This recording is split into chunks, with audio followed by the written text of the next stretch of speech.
Hello friends, मैं हूं आपकी सुषमा पंडित। आप सभी को सादर प्रणाम करती हूं और वेलकम करती हूं अपने यूट्यूब चैनल पर। तो दोस्तों, आज मैं आप सबके लिए बहुत ही सुंदर कहरवा नाच गीत लेके आई हूं। बहुत ही मज़ेदार नाच गीत है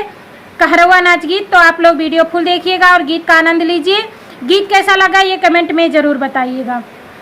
दुई तल्ला के ऊपर गोरिया मांझे बारता नवा, दुई तल्ला के ऊपर गोरिया मांझे बारता नवा, काहे नाही ले जाता मुरा हवा गवा नवा, काहे नाही ले जाता मुरा हवा गवा नवा, दुई तल्ला के ऊपर गोरिया मांझे बारता नवा, एक दिन बुलौती माई अपने बहानवा, एक दिन बुलौती माई अपने बहानवा,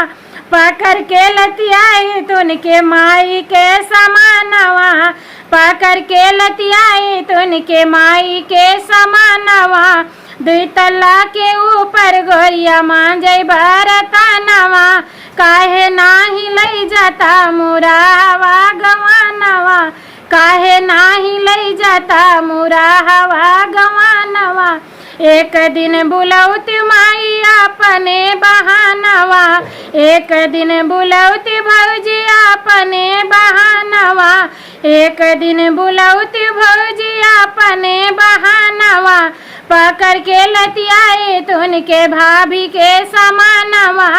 पकड़ के लतियाई तुनके भाभी के समानवा, दुई तल्ला के ऊपर गोरिया मांझे बारता नवा, काहे नाही लई जाता मुरा हवा गवानवा, काहे नाही लई जाता मुरा हवा गवानवा, एक दिन बुलौत बाबू अपने बहानवा, एक दिन बुलौत बाबू अपने बहानवा, पकड़ के लतियाई तुनके बाबू के समानवा, पकड़ के लतियाई तुनके पापा के समानवा, दुई तल्ला के ऊपर गोरिया मांझे बारता नवा, दुई तल्ला के ऊपर गोरिया मांझे बारता नवा, काहे नाही लई जाता मुरा हवा गवानवा, काहे नाही लई जाता मुरा हवा गवानवा, एक दिन बुलौती दीदी अपने बहानवा,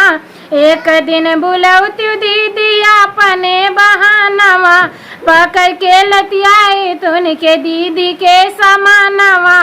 पकड़ के लतियाई तुनके दीदी के समानवा, दुई तल्ला के ऊपर गोरिया मांझे बारता नवा, दुई तल्ला के ऊपर गोरिया मांझे बारता नवा,